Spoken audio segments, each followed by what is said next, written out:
Dans cette leçon 9, nous allons voir l'utilisation des primitives et les propriétés des surfaces.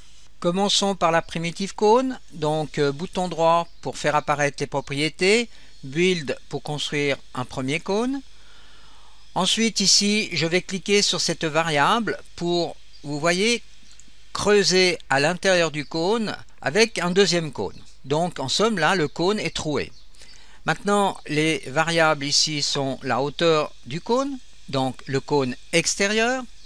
Ici, vous avez la hauteur du cône intérieur. Alors, je mets 384. Ici, vous avez le rayon extérieur et là, le rayon intérieur. Donc, vous pouvez agir sur ces valeurs. Ensuite, ici, c'est le nombre de côtés. Alors, mettons par exemple 12 côtés et je fais close. Passons à la primitive cylindre. Bouton droit, Build, Hollow. Donc là, on a affaire à un tube, mais plus à un cylindre. Ensuite, nombre de côtés, 12. Donc là, on voit les mêmes caractéristiques qu'avant. La hauteur, le rayon intérieur, le rayon extérieur. Regardons la primitive sphère. Donc, bouton droit, Build. Et ici, simplement, vous pouvez changer ici la précision de votre sphère. Primitive escalier droit.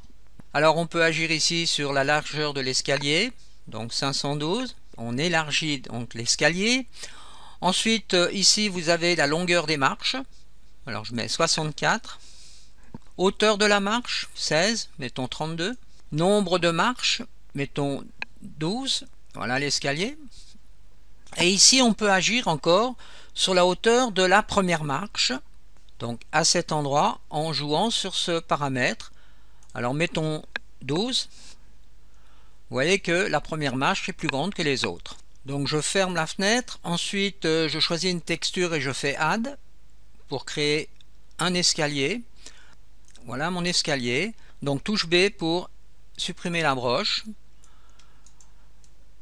Alors, regardons maintenant la suite. La primitive escalier en spirale. Là, on joue sur le rayon intérieur. Donc là, on élargit le centre. Ensuite, ici, on peut jouer sur la grandeur des marches, plus exactement la largeur des marches. La hauteur. Alors, je reviens à 32. Le nombre de marches pour 360 degrés, donc 16. Là, j'ai une demi-circonférence. Ensuite, le nombre de pas, 16.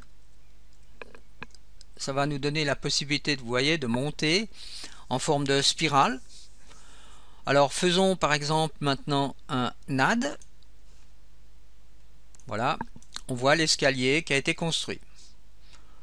Donc, amusez-vous avec ces paramètres pour bien comprendre à quoi ils correspondent. L'escalier courbe, là, on joue sur l'angle de courbure.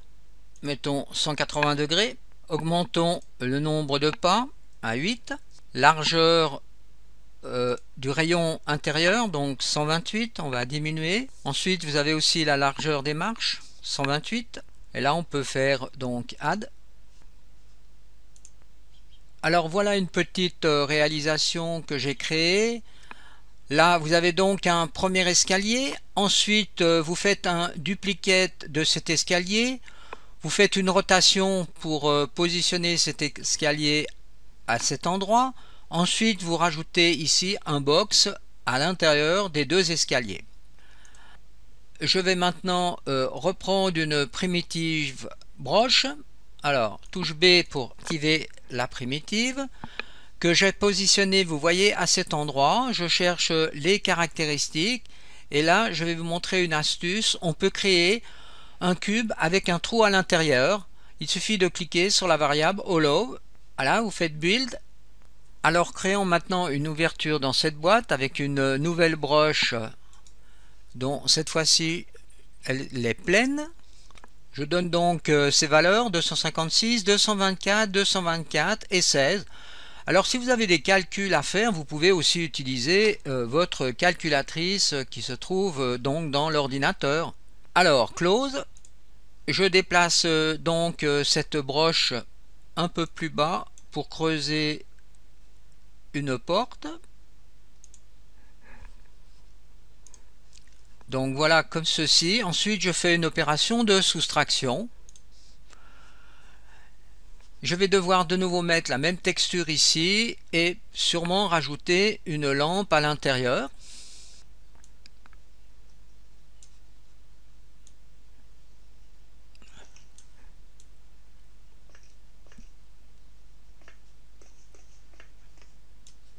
Regardons quelques outils de sélection de surface. Je sélectionne donc cette face est donc bleutée puisque sélectionnée. Bouton droit, Select surface et je fais adjacent à floor, donc tout ce qui est considéré comme un étage est sélectionné par rapport à cette face que je peux désélectionner en faisant CTRL et j'appuie sur la face. Un autre exemple, cette fois-ci je sélectionne cette face, bouton droit, et je prends par rapport au mur. Donc vous voyez tout ce qui est considéré comme un mur est sélectionné. Je sélectionne cette surface, bouton droit, tout ce qui est adjacent cette fois-ci. Elles sont adjacentes à la surface que l'on a sélectionnée en premier. Si je désire par exemple attribuer cette texture qui se trouve ici au sol, que je peux déjà chercher dans le browser, voilà, elle est sélectionnée. À cette partie donc de la map, eh bien je sélectionne maintenant une de ces faces. Ensuite je vais dans Select Surface, Matching Texture et bouton droit, appliquer la surface bois.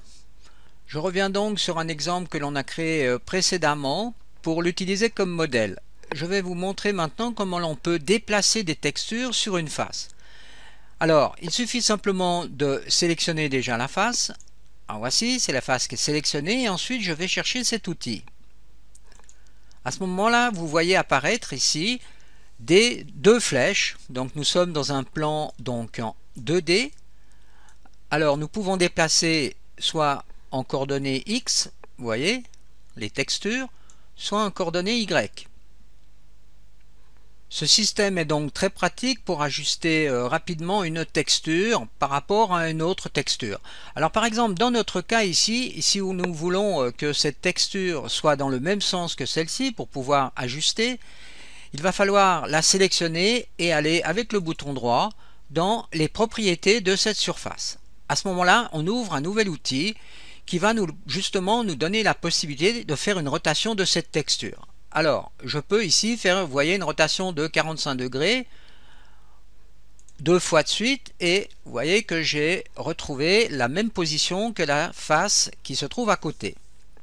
Alors maintenant, il suffit donc de sélectionner, vous voyez, cette face et de l'ajuster avec l'autre. Je peux aussi déplacer les textures manuellement, donc je désélectionne l'outil de texture. Et vous voyez, si j'appuie ici sur 16, je déplace par pas de 16 la texture, ou bien d'une façon unitaire, en X et en Y. Donc là, si je veux faire tourner cette texture de 45 degrés, vous voyez que je peux la faire tourner ici donc de 45 degrés. Si je vais dans Custom, je donne la rotation exacte, alors par exemple 12 degrés.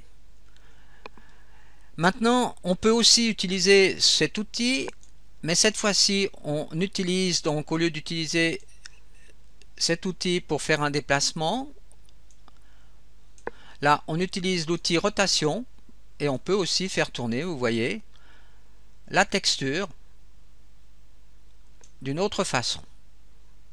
Donc, on vient de voir comment on peut déplacer une texture, comment on peut faire tourner une texture sur elle-même. Eh bien, on peut aussi changer l'échelle d'une texture. Alors, outil de changement d'échelle, cette fois-ci, je vais cliquer sur échelle non uniforme. Et vous voyez que je peux dilater suivant un axe ou suivant un autre axe. Eh bien, la même chose est disponible aussi en manuel. Donc, je désélectionne l'outil et je viens ici. Si par exemple, je mets 2 et je fais applique, j'augmente, vous voyez, à l'échelle 2, cette texture. 4, applique.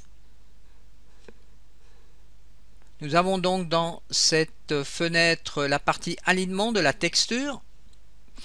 Alors ici je suis en mode par défaut. Si je me mets en mode planar, plan, et que je fais applique, vous voyez que la texture s'applique correctement. Je fais tourner la texture de 90 degrés. Je fais mode box, applique. Voilà, il vous faut faire différents essais. Je peux revenir en mode par défaut. En somme, cette partie alignement correspond à ce que l'on appelle des textures de mapping. Donc soit en forme de plans qui sont projetés sur un plan ou bien sur un box. Faisons cet exemple.